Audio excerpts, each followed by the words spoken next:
Hello, हम रमा अनुपमा अहाँ सब गोटा के प्रणाम आ स्वागत करै छी। एखन हम गणेश वंदना सुना रहल छी। जो नीक लागे तो लाइक शेयर कमेंट जरूर करब, चैनल के सब्सक्राइब कर लेब। पहली पूजा तोहार हो गौरी के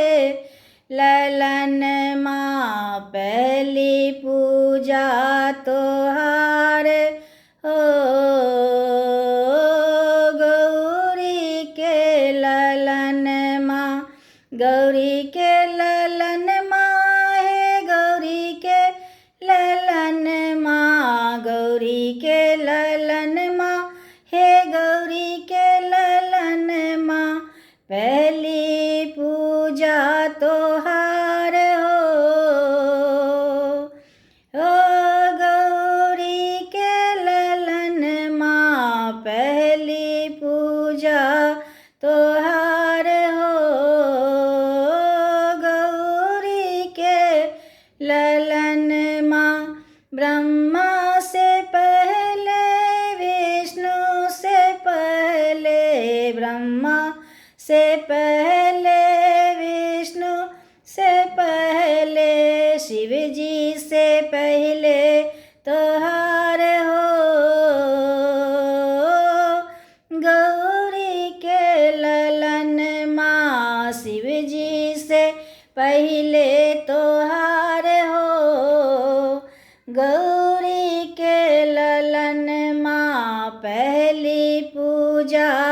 तोहार हो गौरी के ललन माँ। गंगा से पहले जमुना से पहले, गंगा से पहले जमुना से पहले, सरजू से पहले तोहार हो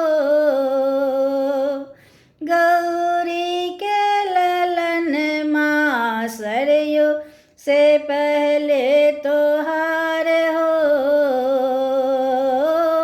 गौरी के ललन माँ, पहली पूजा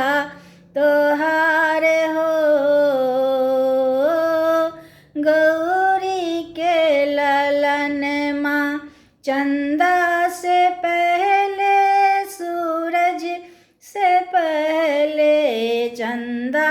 से पहले सूरज से पहले, तारों से पहले तोहार हो